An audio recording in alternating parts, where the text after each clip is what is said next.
অকুল পাথার ভব নদীর করুণ মাঝি সাধে কি রামকৃষ্ণ পুজি আমি সাধে কি রামকৃষ্ণ পুজি আমি সাধে কি রামকৃষ্ণ পুজি সে যে আমার অকুল পাথার ভব নদীর করুণ মাঝি সে যে আমার অকুল পাথার ভব নদীর করুণ মাঝি সাধে কি রামকৃষ্ণ পুজি আমি সাধে কি রামকৃষ্ণ পুজি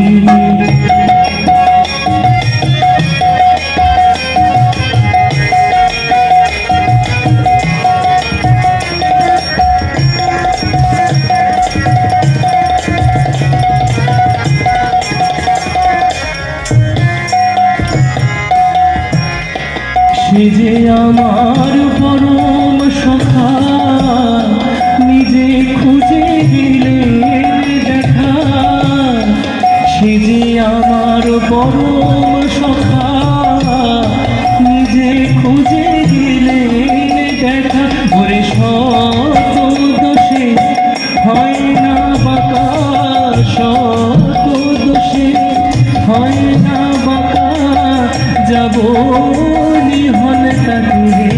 রাজি শত দোষে হয় না বাঁকা যাব নিহল তাকে রাজি সাধে রামকৃষ্ণ পুজি আমি সাধে কি রামকৃষ্ণ পুজি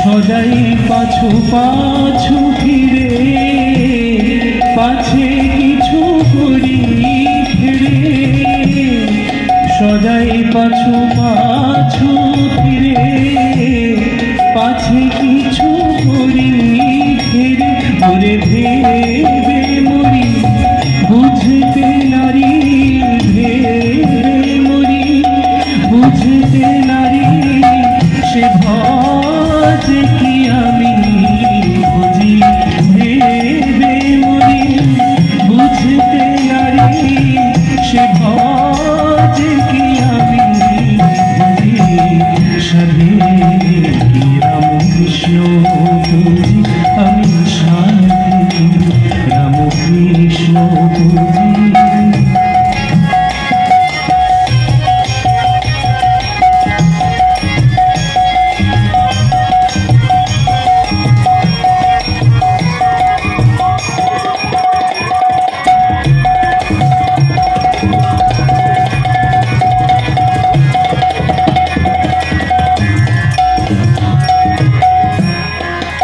যে আমার অতি আপন প্রাণের মতো করে যতন সে যে আমার অতি আপন প্রাণের মতো করে যতন করে কে আর মন সুরহিদ সুজন কে আর মন সুরহিদ সুজন যেমন আমার রামকৃষ্ণজি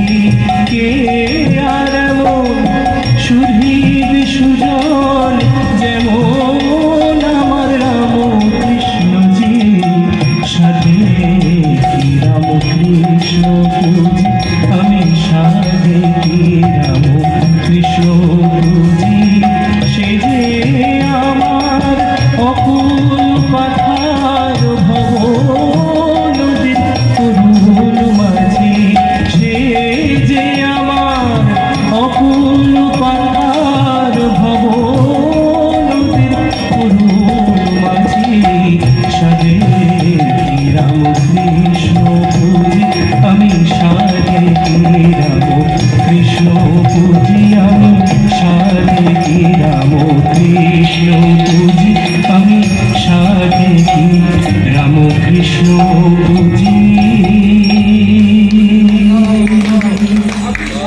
অনন্যতার স্পর্শ রয়েছে ওনার হৃদয়ে।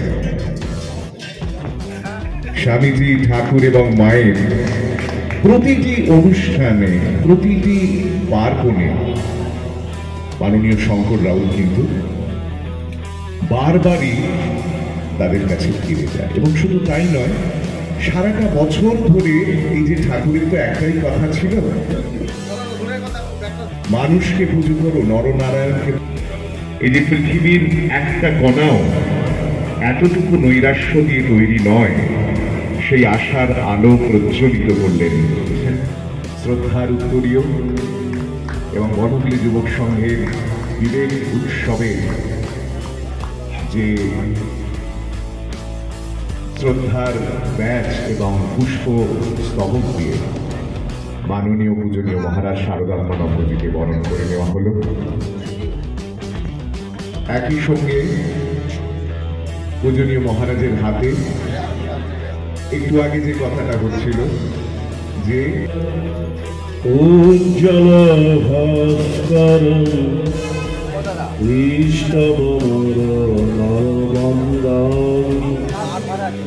বন্দে বেদতনোর্জিত গর্হিত কাঞ্চন কামিনী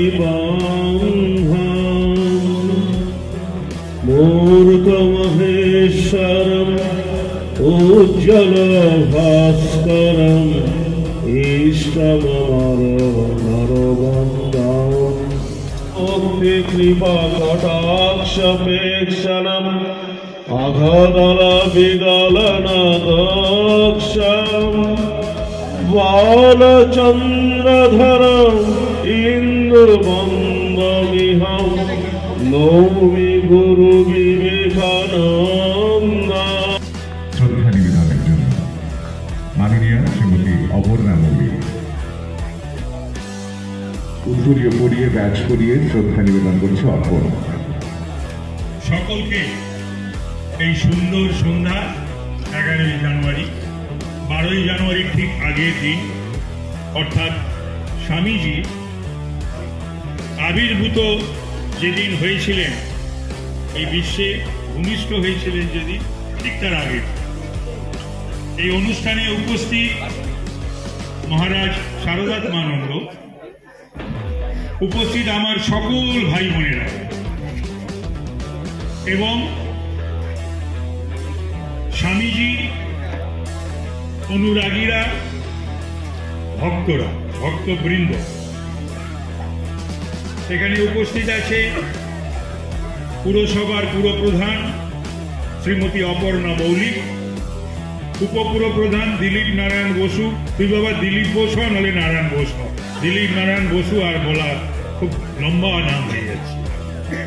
এখানে উপস্থিত আছে শম্পা, সুমিত্রা, উষা, তিতলি, আলপনা, নিবেদিতা, যে নামটা আজকের দিনের সঙ্গে যায়, স্বামী বিবেকানন্দ আছে, অঞ্জন, জয়ন্ত, ডালিয়া, সুস্মিতা, শম্পা, সুনাম, রুমা, নান্টু। অবশ্যই যার আমন্ত্রণে আমরা এখানে এসেছি এবং 4 দিন ধরে এমন সুন্দর একটা আয়োজন বা বন্দোবস্ত করেছে বনগুলি যুবক সংঘের উদ্যোগে, শঙ্করকে তারিফ করতে, প্রশংসা করতে।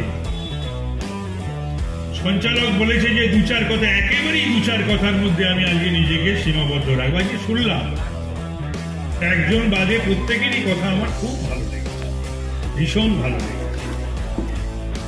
প্রত্যেকেই এটাই পাওনা, বুঝলেন, যে 162তম জন্মদিবসের আগের দিন